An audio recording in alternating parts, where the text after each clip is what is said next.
ദിവസങ്ങൾക്ക് മുമ്പ് പെയ്ത ശക്തമായ മഴയെ തുടർന്നായിരുന്നു ദേവികുളം ഗ്യാപ്പ് റോഡിലും മണ്ണിടിച്ചിലുണ്ടായത്. പാതയോരത്തു നിന്നും കല്ലും മണ്ണും റോഡിലേക്ക് ഇടിഞ്ഞു വീഴുകയായിരുന്നു.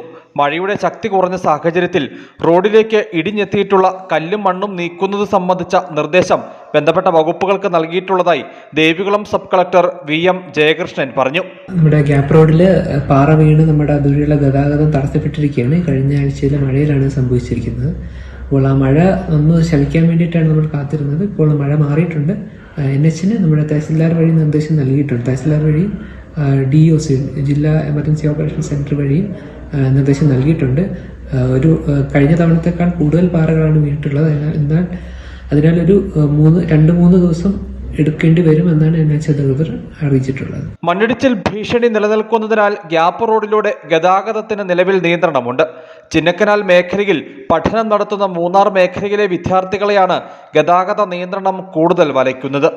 ദേശീയപാത നവീകരണത്തിന് ശേഷം മഴക്കാലങ്ങളിൽ ഉണ്ടാകുന്ന മണ്ണിടിച്ചിൽ ഭീഷണി ഗ്യാപ്പ് റോഡിൽ ഇത്തവണയും ആവർത്തിക്കപ്പെട്ടു. ഒന്നിലധികം ഇടങ്ങളിൽ മഴയത്ത് ഇത്തവണയും ഗ്യാപ്പ് റോഡിൽ മണ്ണിടിച്ചിലുണ്ടായി. News bureau, Adimali.